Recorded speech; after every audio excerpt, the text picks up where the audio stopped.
Hai guys, kembali lagi ke channel saya. Hari ini saya ingin menceritakan tentang satu kisah penculikan yang berlaku pada tahun 1977 membabitkan seorang gadis yang bernama Colleen Stan. Okey, masa tahun 1970-an ni, menumpang kenderaan orang yang tak dikenali sangat biasa dilakukan di Amerika. Ianya kita panggil sebagai hitchhike. Pada satu hari, Colleen ni dapat undangan daripada kawan dia yang duduk di Eugene, Oregon untuk menghadiri satu parti hari jadi. Okey, masa hari yang dia nak pergi tu, mula dia nak guna kenderaan kereta dia sendiri untuk pergi. Tapi malangnya kereta dia rosak buat hal pula. Jadi dia pun memutuskan untuk menumpang kenderaan orang yang dia tak kenal lah.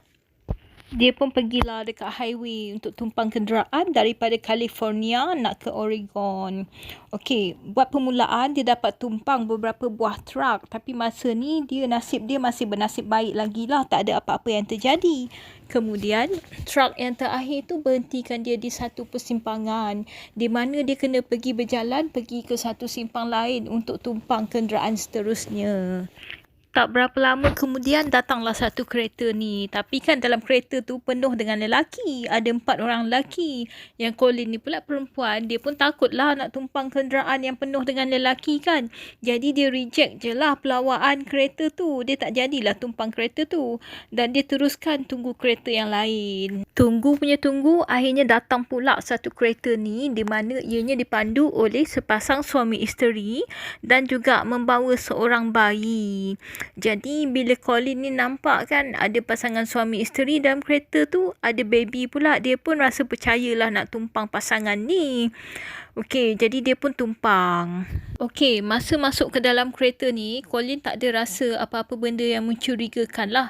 Jadi kereta tu pun teruskan pemanduan macam biasa. Setelah 10 minit, kereta tu berhenti di satu pam minyak. Yang Colleen ni pun turun sebab dia pun nak pergi ke toilet. Okey, masa dia dekat toilet tu kan, dia ada dengar macam satu suara mengatakan dia seharusnya pergi daripada situ. Dia tak sepatutnya tumpang kereta tu. Tapi dia tak endahkan lah. Dia rasa mungkin itu mainan perasaan dia. Dia pun kembali ke kereta tu.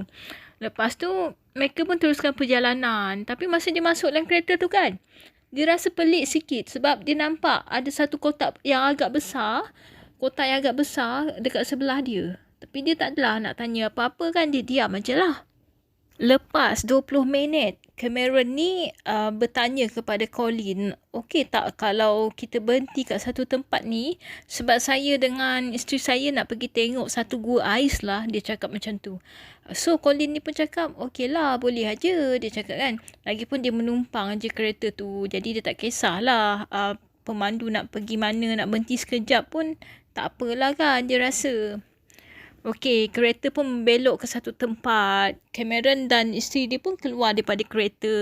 Selang tak lama lepas tu, tiba-tiba Cameron ni muncul daripada belakang dan terus buka pintu kereta dan acuhkan pisau di leher Colleen. Colleen pun terkejut lah kan. Dan kemudian dia tu sekup kepala Colleen dengan kotak yang berat tadi tu. Kotak tu memang berat dan sangat panas kat dalam dia. Colleen ni cuba meronta-ronta nak lepaskan diri tapi dia tak berdaya sebab kotak tu memang sangat berat lah. Kotak tu memang ada satu lubang yang memang ngam-ngam untuk memuatkan kepala sahaja.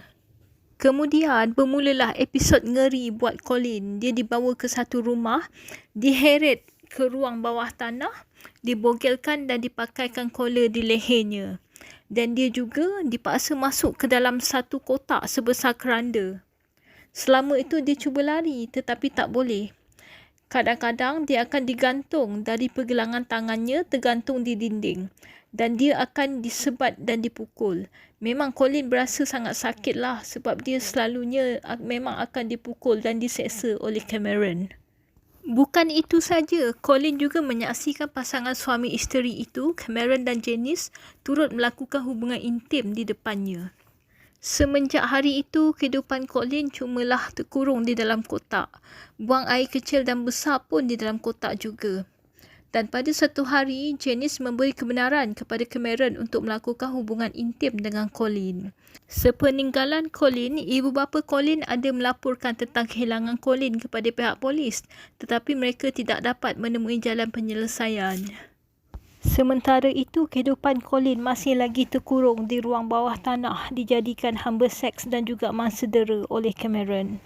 Pada suatu hari, Cameron telah menyuruh Colin untuk menandatangani satu kontrak untuk bersetuju menjadi hamba.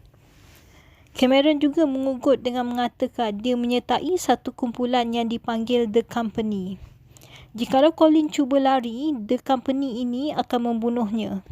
Dia juga memberitahu yang kumpulan ini tahu di mana ibu dan bapa Colin tinggal dan mereka akan mengancam untuk membunuh ibu bapa Colin jikalau Colin melarikan diri.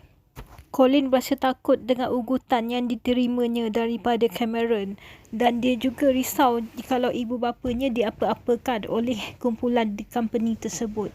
Jadi Colin pun bersetuju untuk menandatangani surat itu. Lepas menandatangani kontrak tu, Colin ni mula diberi sedikit kepercayaan dan kelonggaran untuk berada di tingkat atas rumah tersebut. Dia diarahkan untuk mencuci rumah, mengumum lantai, menyapu dan juga mengasuh anak kepada pasangan Cameron dan Janice. Kurang asam betul. Dah lah, Colin ni didera. Lagi disuruh pula menjadi bibi.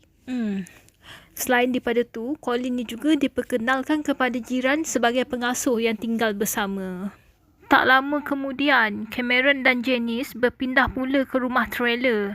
Di rumah trailer ni tak ada ruang bawah tanah, jadi mereka membina satu kotak yang diletakkan di bawah katil mereka. Jadi berterusanlah si Colin ni tidur dalam kotak. Kesian betul nasib dia. Okey, 2 tahun kemudian, Cameron menanggalkan collar yang terdapat di leher Colin dan Colin disuruh bekerja di kebun. Di luar rumah lah. Okey, nak dijadikan cerita pada satu hari ni, hari Christmas, yang Colin ni diberi konon-kononnya satu surprise lah oleh Cameron, iaitu dia diberi kebenaran untuk call rumah ibu bapa dia. Colin ni rasa gembira lah sebab ini first time dia diberi kebenaran untuk buat call ke rumah ibu bapa dia kan. Tapi dia tak boleh lah nak beritahu mak ayah dia yang dia ni kena colek sebabnya Cameron ni sentiasa ada aja kat sebelah dia masa dia buat panggilan telefon tu. Okey, masa terus berjalan. Pada Mac 1981, Cameron ni memberikan satu lagi surprise kepada Colin di mana dia dibawa balik bertemu dengan ibu bapanya. Tapi Cameron ni pandai tau. Dia suruh Colin ni menipu dengan mengatakan Cameron ni adalah tunangnya yang datang dekat tempat tu untuk menghadiri satu seminar. Jadi Cameron ni tinggalkan sekejap Colin dekat rumah ibu bapanya. Tak lama kemudian, dia ambil semula Colin ni. Yang Colin ni pula luruskan. Dia pun tak ada beritahu ibu bapa dia yang sebenarnya Cameron tu colek dia. Jadi dia pun ikut ajalah Cameron tu balik semula kan. Masa terus berjalan, sedar tak sedar dah 7 tahun dah Colin ni menjadi masa colek Cameron ni. Okey, bila dah 7 tahun, Colin ni berjaya meyakinkan Cameron untuk keluar bekerja di motel berhampiran untuk jadi seorang cleaner. Yang Cameron pula, dia percaya yang Colin ni tak mungkin akan larikan diri kan sebab dah lama kan duduk dengan dia. Jadi dia pun bagilah kebenaran untuk Colin ni pergi kerja jadi cleaner dekat motel tu.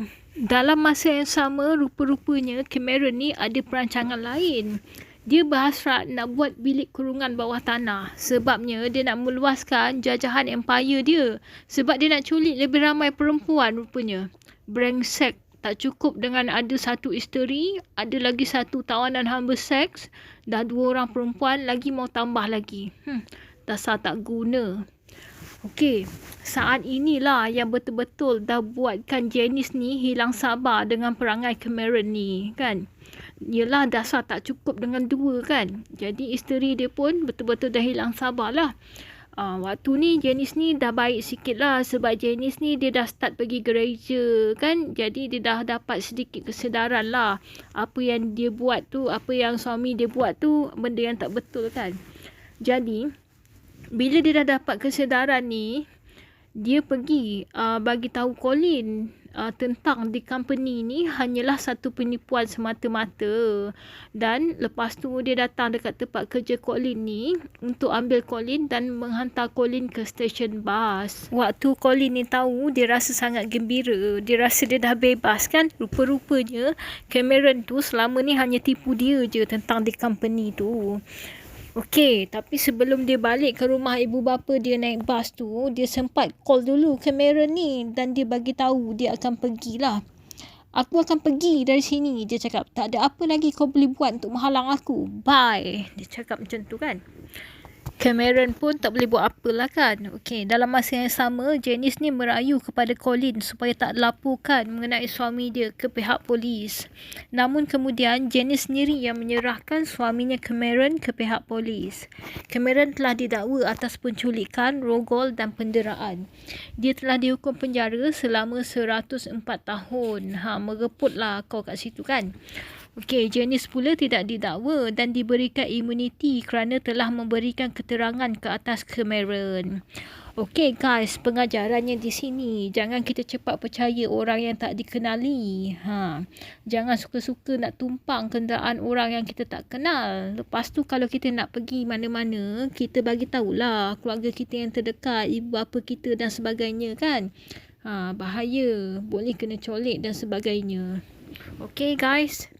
Semoga terhibur dengan kisah cerita saya pada kali ini. So next time kita jumpa lagi. Okay guys, jangan lupa subscribe. Bye.